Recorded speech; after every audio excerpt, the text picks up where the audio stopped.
integration. The European Union has to be part of any kind of explanation, not sufficient, but certainly a critical part of any explanation as to why the Cold War ended peacefully in Europe, why the Berlin Wall came down.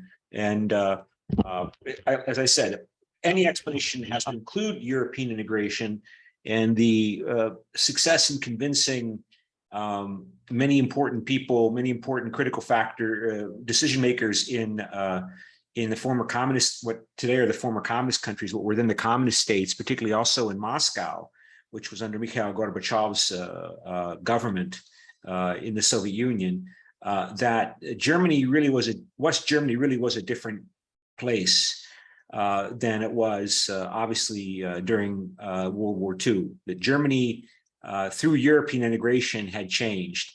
That European integration was something real. European integration was something that really was remarkable, and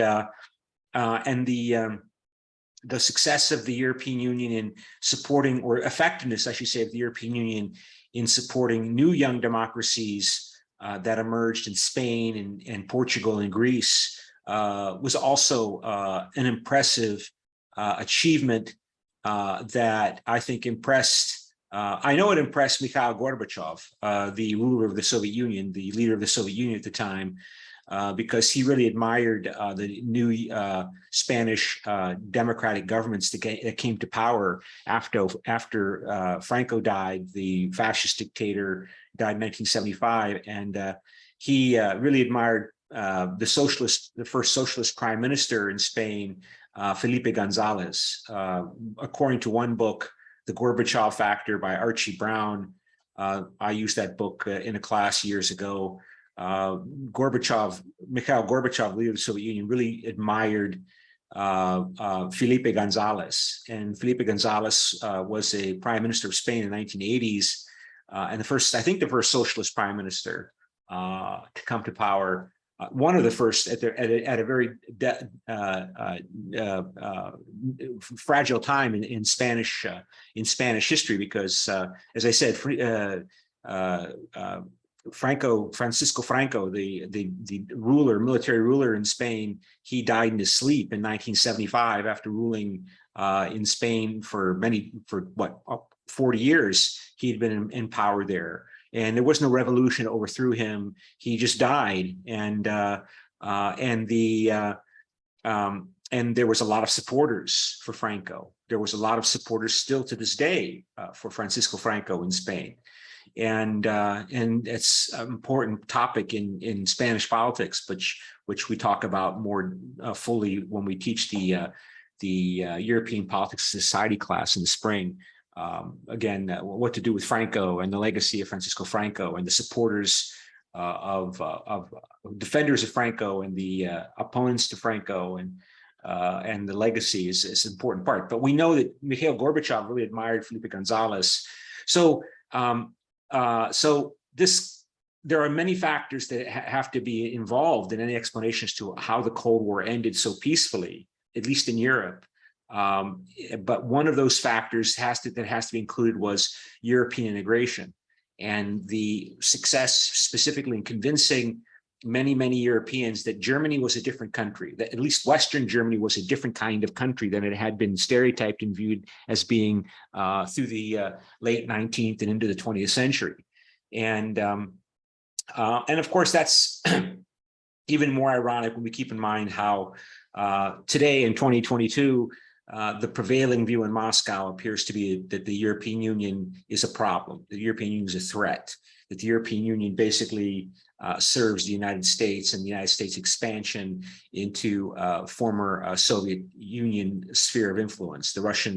What Russia views as their sphere of influence, their sphere of area where they should be dominant, and they see a threat from NATO and the desire of NATO to subordinate, and through the European Union, led by the United States, leading NATO with coordinating its European allies' resources in order to subordinate Russia in a way which, of course, in the nuclear era is a different way of subordination than we saw until 1945, right? When 1945, when the nuclear bombs are dropped, atomic bombs are dropped on Japan, that was a radical shift in the nature of international conflict.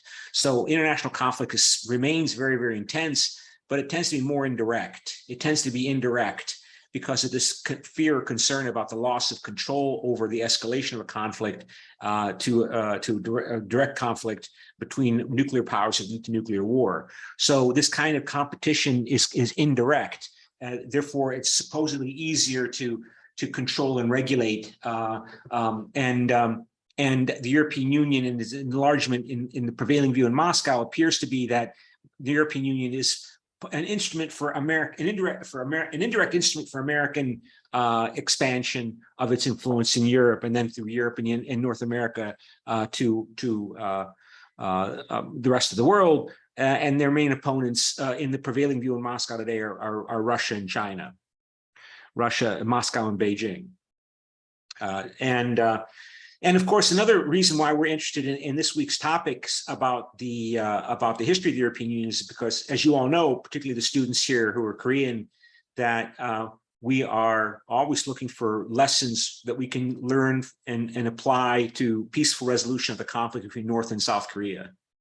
And how can we overcome this state of war that continues to exist technically between the two states, which still periodically causes suffering, death, and destruction. And the continuing state of war is a justification for that brutal regime in the north that claims that it's still trying to unify an occupied Korea under its own domination, and to justify that very repressive and coercive and regime overseeing tremendous suffering in North Korea. And of course, the media reports over the years since the end of the Cold War has included claims that the North Koreans themselves, the North Korean leadership themselves, are trying very much to learn from the experience of the European Union and the unification of Germany within the context of European integration in order to prevent North Korea disintegrating and disappearing the way East Germany did. And with there were reports over the years, over the last many years, of the leadership, former communist leadership of East Germany, many of those people becoming beggars, basically losing their jobs, their careers, their status, and becoming basically poverty-stricken, and not to mention, of course, losing power. So we're interested in European integration for many reasons, and the history of European integration, of course, began during the Cold War. At least the modern period of European integration began during concomitantly with the outbreak of the Cold War. And so let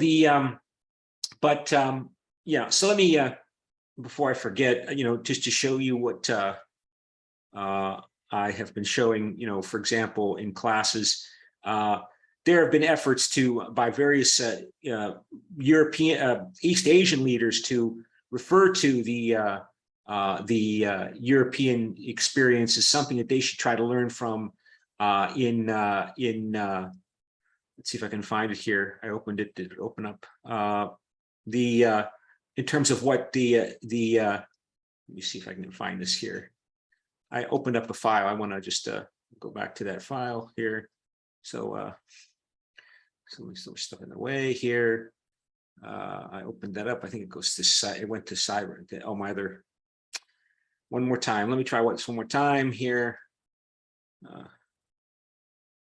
So Google. So here, let me see if I can go here and go to screen share. And there you see various East Asian leaders, including South Korean leaders, Chinese leaders, Japanese leaders, not active prime ministers and active leaders so much, but here is a former Japanese Prime Minister Hatoyama, very explicitly, very clearly attempting to promote an East Asian Union or Asian integration, supposedly trying to learn from the European experience to try to apply or promote an Asian integration strategy for conflict resolution in Asia.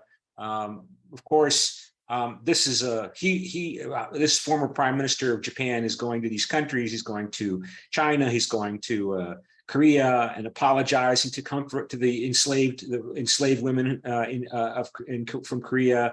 He is the former prime minister. He was doing this when he was not the actual prime minister. It was after he resigned, and and he has been an advocate, and he has worked to try to encourage the creation of an Asian integration movement, learning from and adapting where necessary, where feasible, lessons of European integration to Asia, to bring about peaceful conflict resolution, presumably on the Korean Peninsula, between Japan and Korea, between Japan and China, between Taiwan and China and Japan, and of course, other places in the world have also looked directly at the European integration experience for their own their own regional organizational efforts, like the African Union, right? The African Union is another. See if I can get rid of this here. Let me go to Wikipedia. The African Union is the African version of this effort, and if I go to African Union here and I type in African Union, and so you can see the African Union is very much directly drawing upon the European Union experience to try to encourage African cooperation economically, but also in security areas, in addressing the many challenges confronting this continent and the states that were created by the colonialists within this continent, with these more or less arbitrary borders, and again, they're very explicitly drawing upon the European Union experience in the case of creating the African Union. And Muammar Gaddafi's Libya played an important role in setting this up. And so, okay, so that's the introduction to why we're interested in the study of the history of the European Union, including its history for this week. And so let me go ahead and open up the notes. Oh, but I guess I should do the attendance, because I'll forget if I don't do the attendance. So let me go to Cyber Campus and go to, again, screen share, and go to here. And we go to policymaking in the European Union, and we go to attendance. And your smart attendance number is 278. 278 is your smart attendance number. So please enter that into your computers. And let me go to the notes for this week. And I posted those notes in the assignment that's due by Thursday, of course, so that we can have a debate on Friday in class. This is an unusual situation, having a class online. We're not going to do that like we did in the past. So let me see if I can find the chapter 2 notes. Where are the chapter 2 notes here? I have to find them. Chapter 2 notes. And here we go. Okay, so let me make sure I open this up and then stop share. Go here, go to here, share screen. And there you, I think those are the notes. There's the notes. Okay, I think, yeah, there you can see the notes that I posted for chapter 2.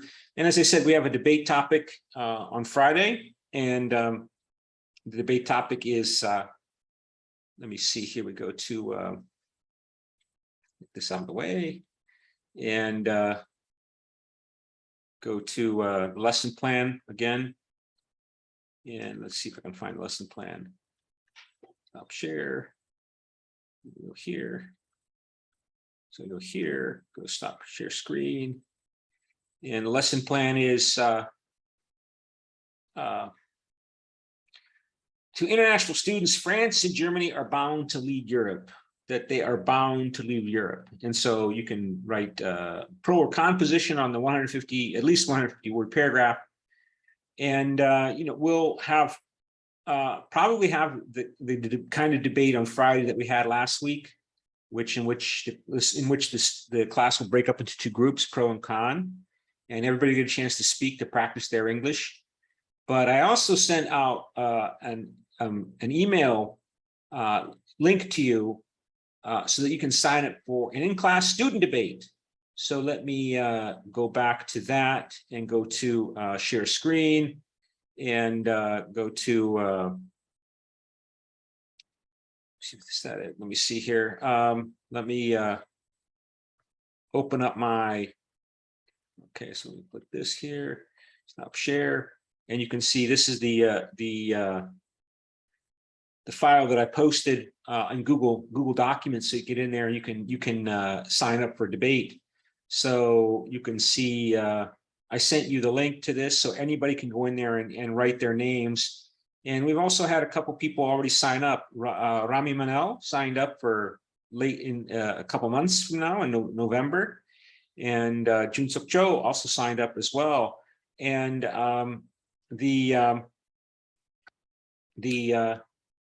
I mentioned in the notes here, if only one student signs up for debate for 1 week, then the professor will be the opponent. So I'll be the opponent. If nobody else signs up to be the opponent for Rami or Jun Suk Cho, then I will be the opponent for Rami or Jun Suk Cho. Okay, and you can see I highlighted here that the debate presentations, is a 15% of the grade, so it's not a big part, but it's not an insignificant part of the grade. And I grade it pretty easily. Obviously, I want the students' feedback in determining the grade, but I assign the final grade, and so I'm pretty. I know this is a challenge for some of you because you don't have much, might not have much public speaking experience, not to mention speaking in English. So I don't want you to get too nervous about this, right? I tend to give a lot of high grades, and the only way you can get a low grade is if something, really bad, there's something in which, well, it just basically can't happen except in very unusual, strange situations. But how am I going to grade the debate, and what's the organization of the debate? Okay, so let's open that file up.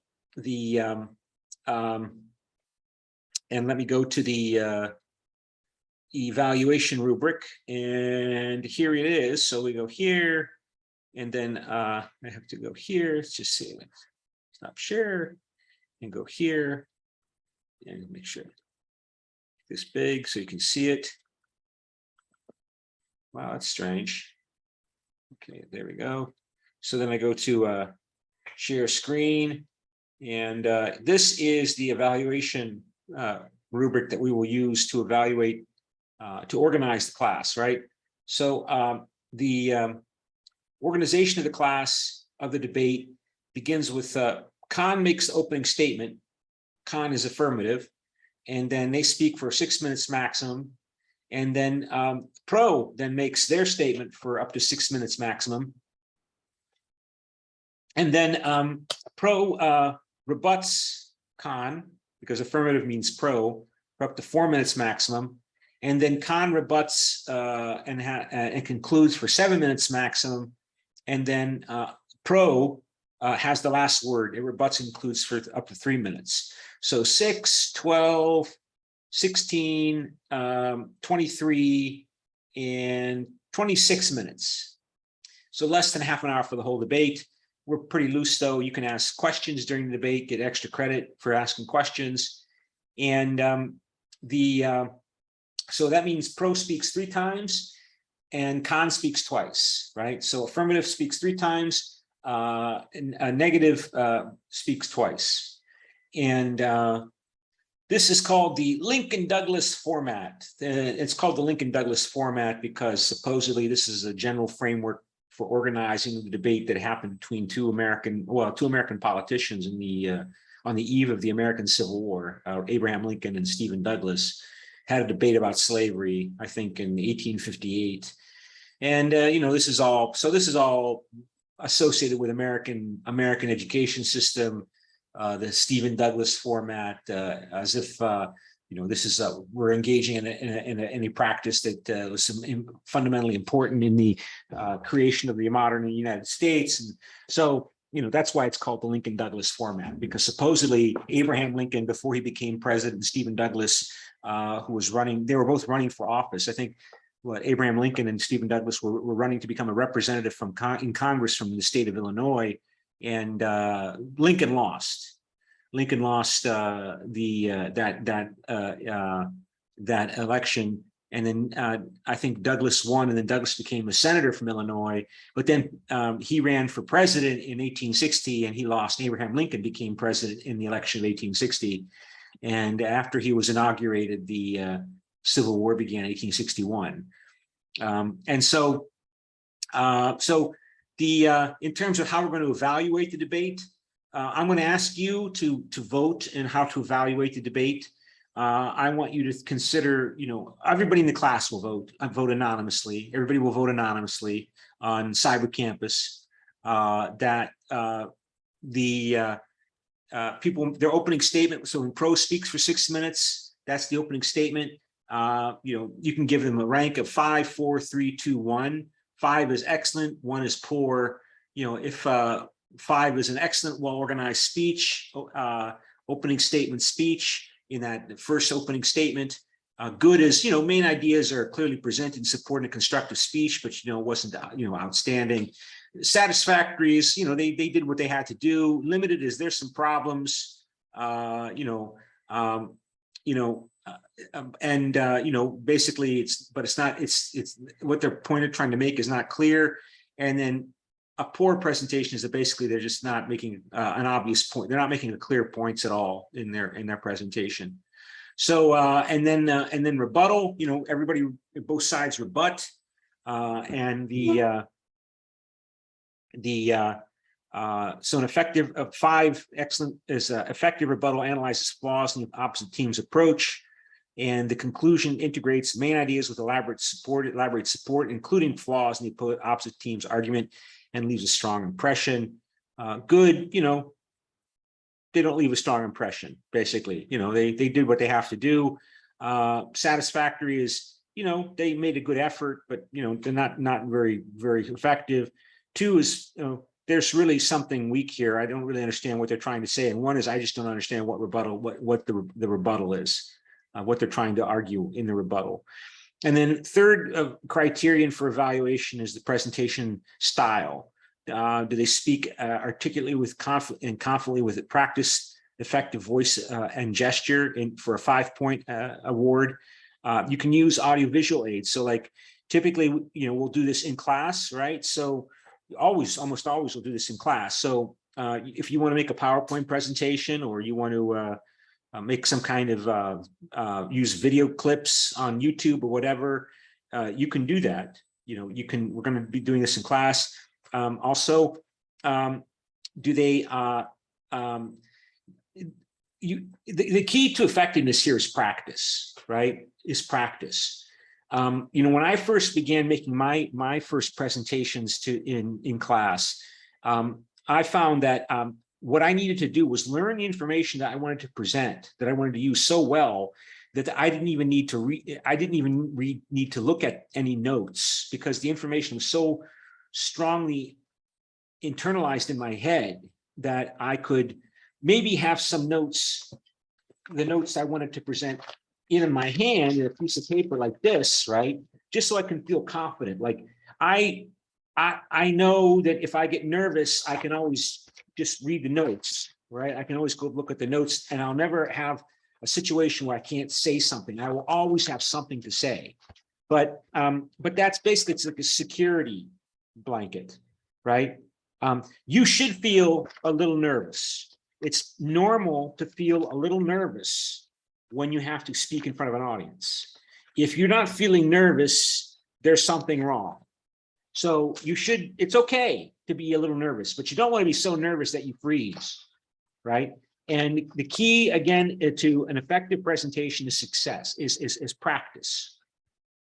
And keep in mind, right, that people in the audience, all communication involves persuasion, and everybody in the audience, they want to enjoy being in the audience, right? They want to enjoy listening to you make your presentation. They want to enjoy watching you make your presentation. So that means you should dress nicely, right? It means you should speak well. You should speak loudly. You shouldn't mumble. You shouldn't read. You shouldn't read your presentation like this, because if you read your presentation like this, the audience is going to fall asleep in 5 minutes. So you should look at the audience, speak to the audience, make gestures, engage with them, act like you're talking to them, act like you care about them. You care about persuading them. Okay. Because, you know, persuasion involves emotion. People want to pay attention to you.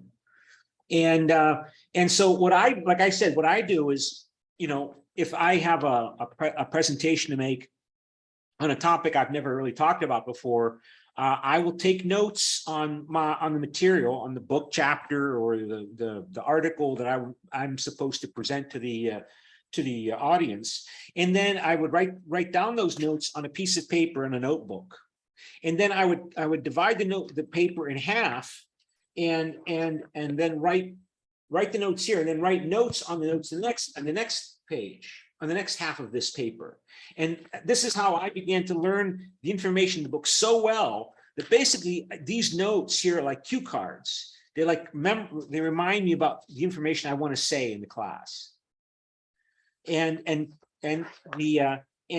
if the presentation looks like I am doing it spontaneously while also being effective and making good useful statements of useful knowledge, that all doesn't happen just by accident. That happens through practice, through preparation. You have to prepare. Okay. And keep in mind, like I tell all of my students in all my classes, if you're a good public speaker, it's a big advantage for you.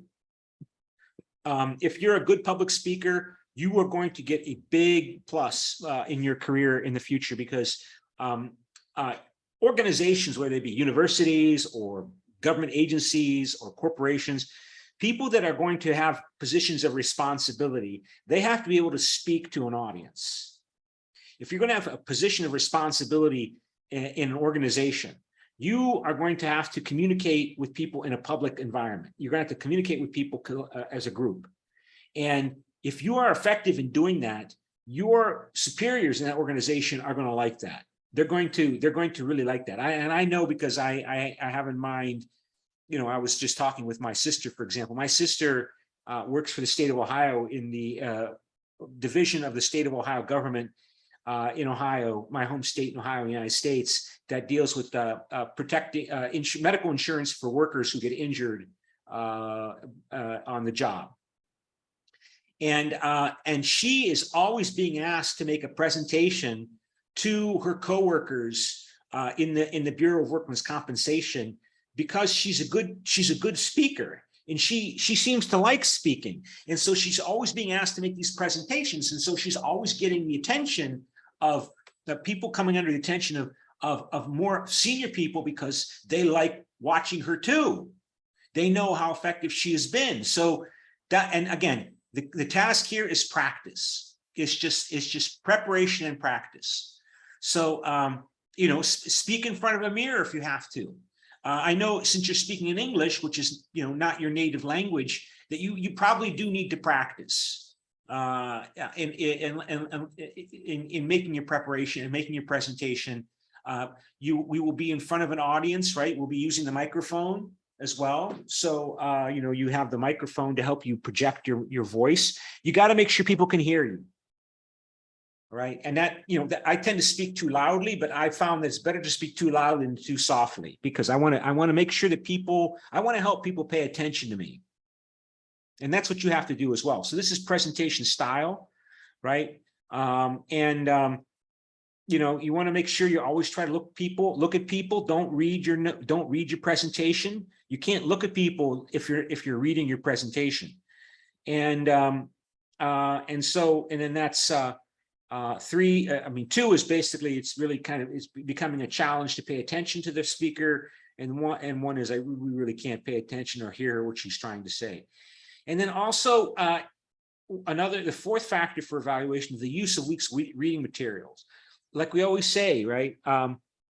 You have to know your audience. You want to persuade your audience that you are making the true position, the pro or con position is the right one. And that means you need to show them with evidence that your position on the debate topic is supported by the reading. because everybody, everybody wrote a paragraph, everybody's done the reading. And so they've thought about this. And if you can show how your position is supported with evidence from the week's reading material, you're going to be more persuasive. And again, the purpose of all communication is to persuade, So it means you have to know your audience, know what they expect. And this is an academic audience, right? So you need to persuade your audience that are academic students that your position is the correct one by giving evidence. And then, of course, I'm going to ask you also to vote on who won the debate and to grade the debate, all anonymously. Okay.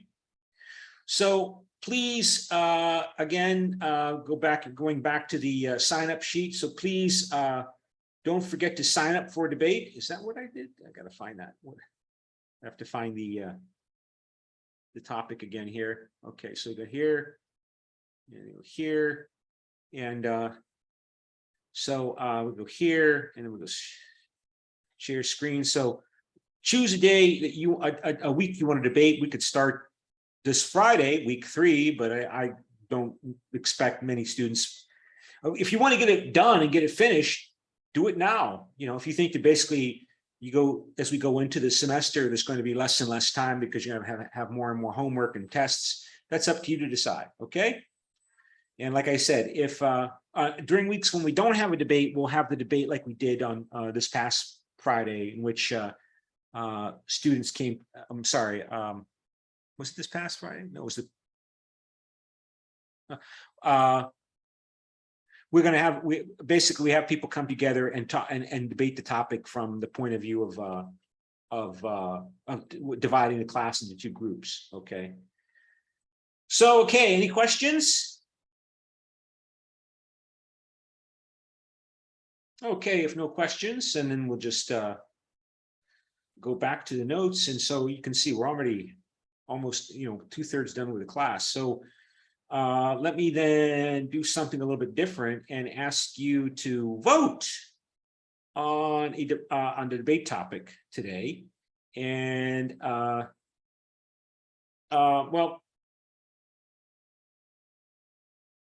and again, we're trying to cover the role of the Cold War in understand its role in European integration. And it's an important topic. It's a very important topic because of the war going on in Ukraine today, right?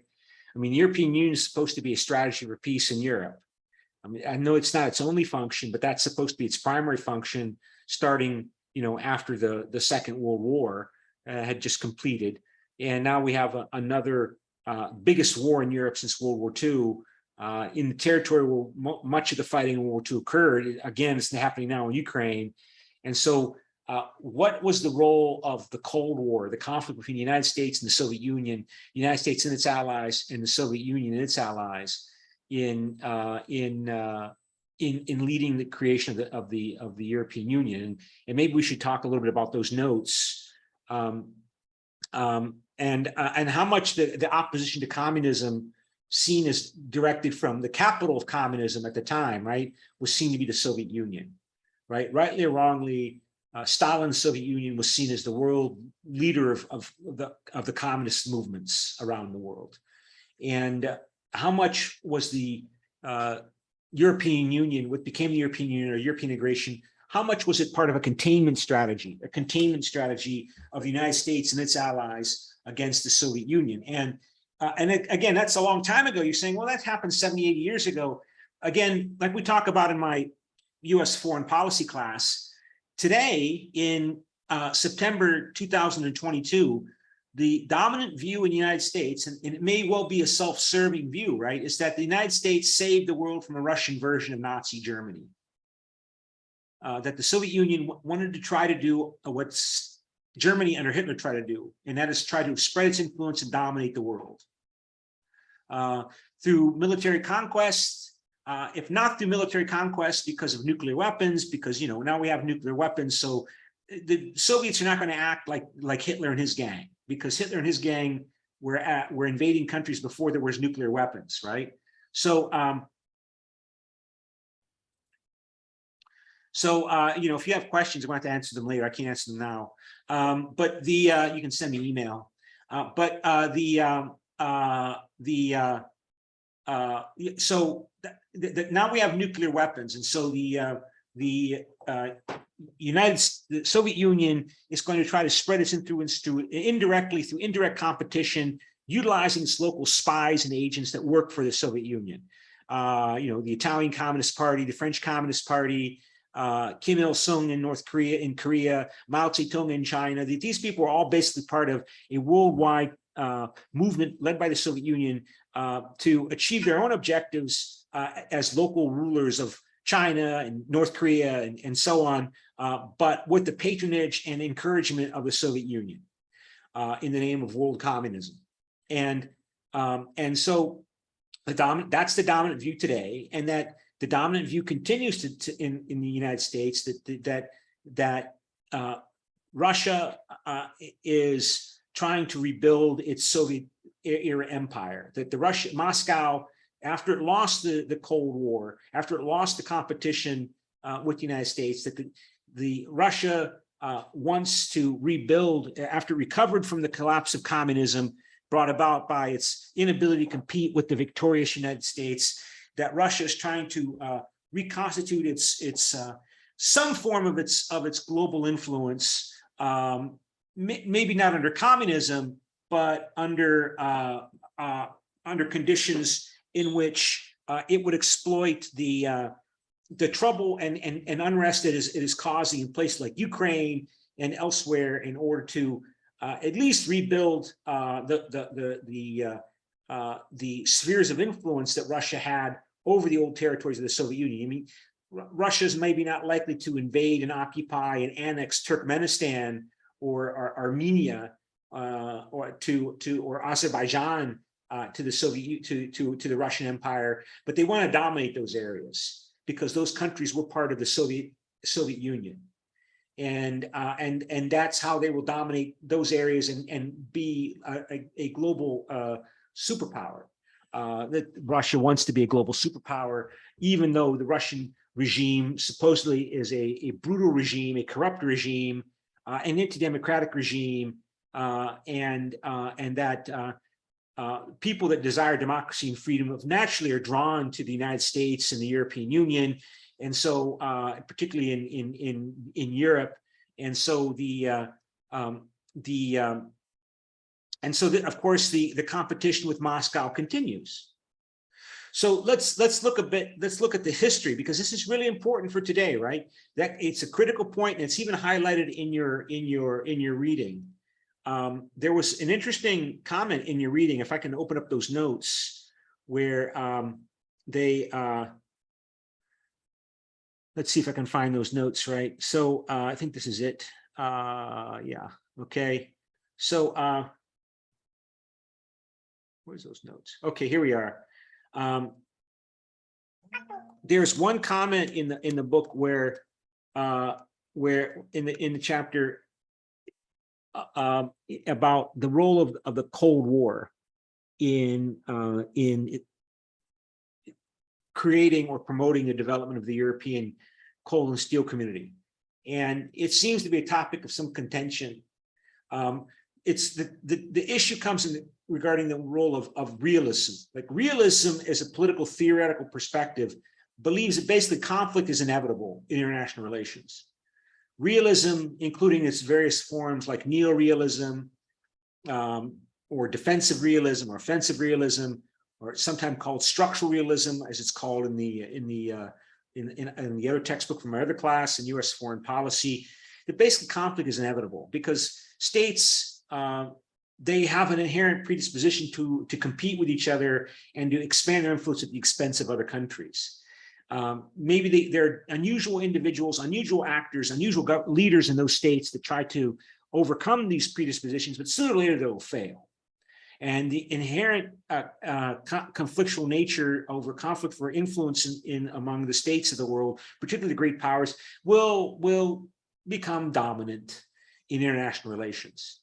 And that was a claim by some realist thinkers. Maybe it's not in this chapter, but in the next chapter, about that basically the European coal and steel community and European integration was naturally in conflict with with the Soviet Union, and that the conflict with the Soviet Union was critically important in explaining European integration, and that the conflict with the Soviet Union was maybe even, you could put it, at the foundation of the creation of the European coal and steel community and the development of the European Union. Again, with this notion that that the Soviet Union was a problem, because all big countries are problems. But in Western Europe, the United States dominated Western Europe because of how the United States came to occupy Western Europe at the end of the Second World War. The United States was a democratic country with capitalism. You know, France and West Germany and Italy were capitalist and more or less democratic. And so, you know, but it was inevitably going to have a conflict with somebody, and that somebody was the Soviet Union, because that's the perspective that realism and realists tend to present. That has generated a lot of controversy by the opponents of that viewpoint, including people like Andrei Moravchik, who's mentioned in the reading. Moravchik focuses more on the economic interests within the member states of the European coal and steel community and in the European economic community, that those economic interests were more important than conflict between the East and the West. And the energy and the emotion that emerges in that academic debate today, I think, is there for a number of reasons, including this question about basically, is European Union really, does it need an enemy to survive? Does the European Union have to have an enemy in order, because, you know, with this notion that if countries all share a common adversary, it's easier for them to cooperate. And this is what realists argue, that basically states are predisposed to conflict, but they will become allies with each other if they have a common threat, if they perceive a common enemy. The enemy of my enemy is my friend, right? And that's a pretty cynical, depressing view if you really want to believe the European Union is about peace in Europe and in the world. That does the European Union member states, do they need a common enemy? And will they manufacture a common enemy? Will they make a common enemy? They need that, and so they're going to try to look for one. There's got to be Russia, if not Russia, China, or is it China and Russia? What about political Islam? And that's something which the really strong supporters of European integration, they really don't want to talk. They don't want to believe that. Right. So that's why the discussion about history and the founding of the European Union is really important. You know, considering, even if Robert Schuman and Jean Monnet and Konrad Adenauer and Alcide de Gasperi in Italy, Konrad Adenauer in West Germany, and Schuman and Monnet in France didn't really believe that the Soviet Union had in the intention of conquering Western Europe. It was the dominant view in the United States, particularly as the United States got involved in the Korean War. And but it was the environment that was part of the international political environment in which these countries had to act to implement and create their goals of trying to promote cooperation, coordination, and collaboration among the member states, among these countries, to exploit the economic resources the United States was making available as part of containment against the perceived Russian version of Nazi Germany, the Soviet Union.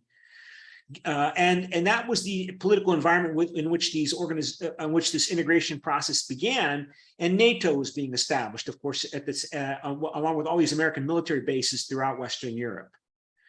So, and then, of course, when there was more or less a perceived common problem in the Soviet, even if the Germans and the Italians and the French really were not worried about the Soviet Union the way the United States was worrying about the Soviet Union until it collapsed.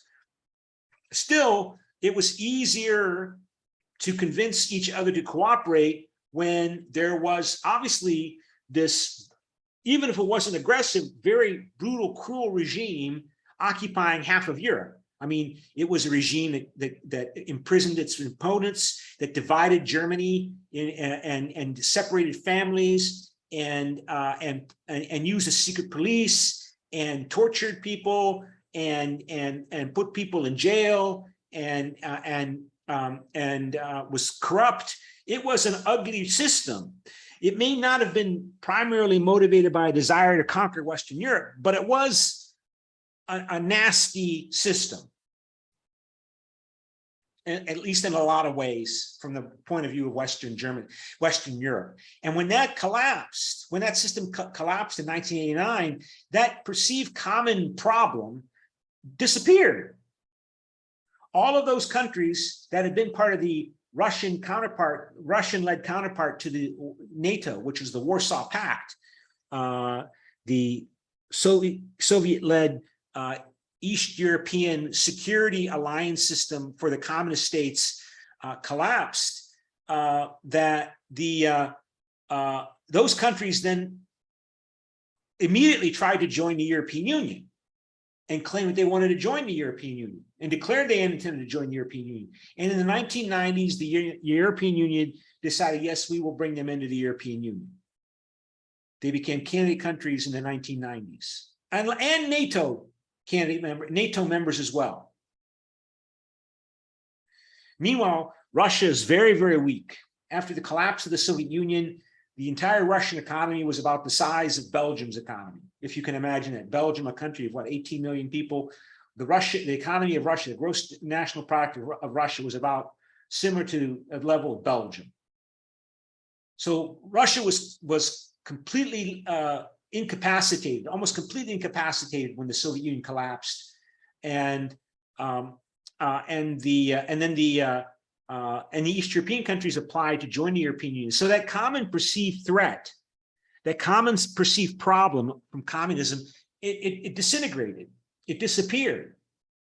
And not coincidentally, the European integration became much more controversial within the European member states. Before 1992, before the end of the Soviet Union, European integration, that was a topic for professors and analysts and business people and policymakers. The mass of the population, public opinion in France and Italy, they were not really focused all that much on European integration.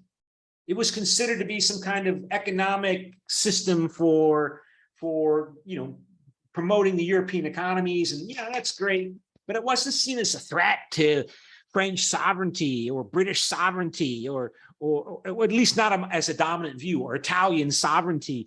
It wasn't an issue that had what it is today, that there really wasn't a mass public Euroscepticism like there is today in these countries, they're Eurosceptic parties. So supposedly, later this month, there's the far right parties are going to win the election in Italy and are going to take control of the government. They're like the Italian version of Marine Le Pen in France. They're supposedly more Eurosceptic, and they're going to try to change the European Union to restrict immigration and so on. But that wasn't an issue before 30 years ago, or 30 years before the collapse of the Soviet Union. All right, so so that's the framework for this chapter, and we're almost out of time. I had all these other things planned to do, but we only have 50 minutes. We can't really do much if we're still organizing the class. So to what extent do the achievements in economic political integration in Europe after the Second World War represent a decisive break from earlier patterns of international relations? See, that's an important point. Is European integration really changing the nature of European politics? Here, of course, this book is written and finished over a year ago. It doesn't cover the war in Ukraine with Russia. It does cover Russia's intervention in 2014 that killed thousands of people, right? Over 13,000 people before this year. So there was an indication that basically maybe the European Union is not really changing the nature of European politics as radically as the big proponents of European integration have been claiming. And so does anybody have any questions at this point? Well, if not, that's where we have to stop in our short class. And I will see you in class in the Teso Hall in 303 on Friday. Okay. Bye.